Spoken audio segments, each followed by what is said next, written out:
Hello लाडक्या बहिणींनो आणि लाडक्या ताईंनो, मुख्यमंत्री माझी लाडकी बहीण योजना आणि त्याची ई-केवायसी याबद्दल स्वतः आदित्य तटकरेंनी गेल्या 2 दिवसाच्या अगोदर काही अपडेट दिलेलं होतं. तरी सुद्धा लाडक्या बहिणींच्या मनामध्ये अनेक संभ्रम निर्माण आहेत, अनेक प्रश्न निर्माण आहेत. त्या प्रश्नांना दूर करून शेवटचे 2 दिवस बाकी असताना मी तुम्हाला योग्य पद्धतीने ई-केवायसी कशी पूर्ण करायची 2 मिनिटांमध्ये तुम्ही घर बसल्या तुमच्या मोबाईल मधून सुद्धा ई-केवायसी पूर्ण करू शकता. ती कशी करायची त्याची सगळी प्रोसिजर मी या व्हिडिओच्या माध्यमातून मी तुम्हाला देणार आहे. लाडक्या बहिणींनो, आज 16 नोव्हेंबर आहे.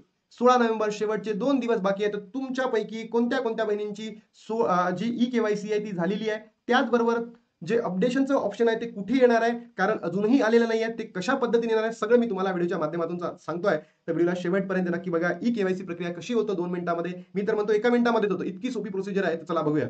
बघा लाडक्या बहिणींनो, सर्वात पहिले तुम्हाला कुठे जायचं आहे, https://ladkibhin.maharashtra.gov.in या संकेतस्थळाला जायचं आहे. तिथे गेल्यानंतर लाडक्या बहिणींनो तुम्हाला अशा पद्धतीचं होम पेज दिसेल. तिथे गेल्यानंतर तुम्हाला या बॉक्समध्ये काय असलेलं ई-केवायसी प्रक्रिया पूर्ण करणे इथे क्लिक करायचं आहे. क्लिक केल्यानंतर तुम्हाला अशा पद्धतीचं वेब पेज ओपन होईल.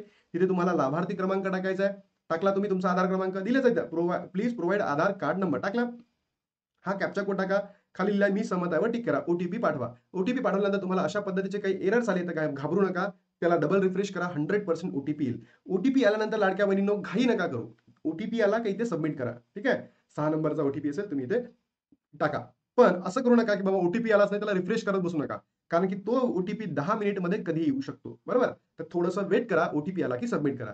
आल्यानंतर लाडक्या बहिणींनो तुम्हाला अशा पद्धतीचं पेज ओपन होईल. आता ज्या बहिणींकडे पती आहे किंवा वडील आहे त्यांना असं पेज या ठिकाणी दिसेल. तुम्हाला काय करायचं आहे, पती किंवा वडीलचा आधार क्रमांक या ठिकाणी टाकायचा आहे. हा कॅप्चा कोड इथे टाकायचा आहे. मी सहमत आहे वर टिक करायचा आहे. ओटीपी पाठवा.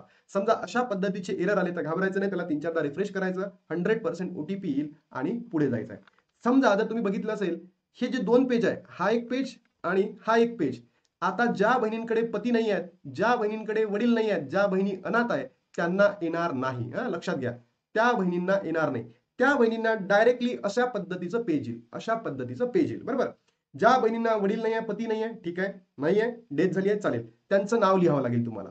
बरोबर? अनाथ बहिणी आहे, तिथे लिहायची गरज नाही. त्याच्यानंतर इथे तुम्हाला एडिटचं ऑप्शन येणार आहे, अपलोड डॉक्युमेंट. Upload document. या ठिकाणी तुमचे पती मेले असतील तर पतीचं डॉक्युमेंट द्या.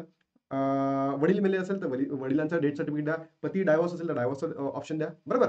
हे झाल्यानंतर तुम्हाला काय निवडायचं इथे जात प्रवर्ग निवडायचा आहे. पण लाडक्या बहिणींनो मी स्वतः आदित्य तटकरे यांना म्हणतो की ज्या बहिणींनी चुकीच्या पद्धतीने ई-केवायसी केली आहे, चुकीची ई-केवायसी झाली आहे, म्हणजे त्यांनी स्वतःच्या नातेवाईकांचा आधार नंबर देऊन ई-केवायसी पूर्ण केली, त्यांच्यासाठी सुद्धा इथे अपलोडचं ऑप्शन द्यावं किंवा एडिटचं ऑप्शन द्यावं. ठीक आहे. इथे या कास्ट आहे तुम्ही निवडा योग्य पद्धतीने तुम्हाला माहित असेल. आणि जेही प्रश्न आहे तिथे की माझ्या कुटुंबातील लोक सेवानिवृत्त वेतन घेत नाही, तर इथे काय पाहिजे, होय पाहिजे. आणि इथे सुद्धा काय पाहिजे, होय पाहिजे की माझ्या फॅमिलीमध्ये एक अविवाहित आणि दुसरी विवाहित महिला योजनेचा लाभ घेत आहे. बरोबर? होय. पण जर 2 पेक्षा जास्त महिला असेल, 2 पेक्षा जास्त असेल तर या ठिकाणी नाही करा. 2 पेक्षा कमी असेल म्हणजे एकच महिला असेल विवाहित किंवा एक अविवाहित असेल किंवा दोन्ही विवाहित असेल, दोन्हीही अविवाहित असेल, एक विवाहित आणि एक अविवाहित असेल तर अशा बहिणींसाठी इथे होय आहे आणि 2 पेक्षा जास्त असेल तर नाही आहे. मग खाली देण्यात आलेली माहिती खरी असून खोटी आढळल्यास खोटी माहिती दिल्याप्रमाणे काय सक्त कारवाई करण्यात येईल, म्हणून या ठिकाणी आपल्याला योग्य ती माहिती भरायची आहे. ती सबमिट करा. सबमिट केल्यानंतर तुम्हाला अशा पद्धतीचं काय येईल, या आधार क्रमांकाची ई-केवायसी प्रक्रिया पूर्ण झाली आहे. आता तुम्हाला जर बघायचं असेल की खरंच आपली पूर्ण झाली की नाही, तर त्याला रिफ्रेश करा. मग पहिल्या पेजवर जा, लाभार्थी आधार क्रमांक, तुमचा आधार क्रमांक टाका, कॅप्चा कोड टाका, मी सहमत आहे वर टिक करा, ओटीपी पाठवा. अशा पद्धतीचं तुम्हाला काय येईल, आधार क्रमांकाची ई-केवायसी प्रक्रिया पूर्ण झाली आहे असा मेसेज येईल. तर लाडक्या बहिणींनो, ज्या ज्या बहिणींची ई-केवायसी झालेली नाहीये त्या बहिणींनी लवकरात लवकर या शेवटच्या 2 दिवसांमध्ये ई-केवायसी प्रक्रिया पूर्ण करा. अन्यथा तुमचा लाभ बंद होऊ शकतो, कारण की सरकारने अजूनही पुढे सांगितलं नाही की ती मुदतवाढ होणार की नाही. मुदतवाढ होणार म्हणजे होणार, हे तर म्हणजे काळा दगडावरची पांढरी रेष आहे. पण अजून कशाला रिस्क घेता, ज्या बहिणींकडे सगळंच आहे त्या बहिणींनी लवकरात लवकर ई-केवायसी करून घ्या. आणि ज्या बहिणींचे जे प्रश्न आहेत ते सुटलेले नाही आहेत, पती नाही आहे, वडील नाही आहे, अनाथ आहे, मध्ये मोबाईलच नाही आहे, सोबतच पतीकडे सुद्धा मोबाईल नाही आहे, सर्टिफिकेट नाही आहे, त्याचबरोबर पात्र यादीमध्ये नाव नाही आहे, ओटीपी येत नाही, अशा बहिणींचे प्रश्न सॉल्व्ह करणं आदित्य तटकरे हे तुमचं काम आहे. कारण की महिलांचे प्रश्न जर तुम्ही समजू शकत नाही आहे तर कोणीच समजू शकणार नाही आहे. बरोबर? म्हणून लाडक्या बहिणींनो, तुमच्या काही प्रतिक्रिया असेल तर नक्की कमेंट बॉक्समध्ये सांगा. काही प्रश्न असतील तर नक्की सांगा. त्याच्या माध्यमातून त्या प्रश्नांना सोडवण्याचा प्रयत्न मी करेल. आता थांबतो आणि भेटतो तुम्हाला नवीन व्हिडिओमध्ये. तोपर्यंत जय हिंद, जय महाराष्ट्र, जय श्रीराम.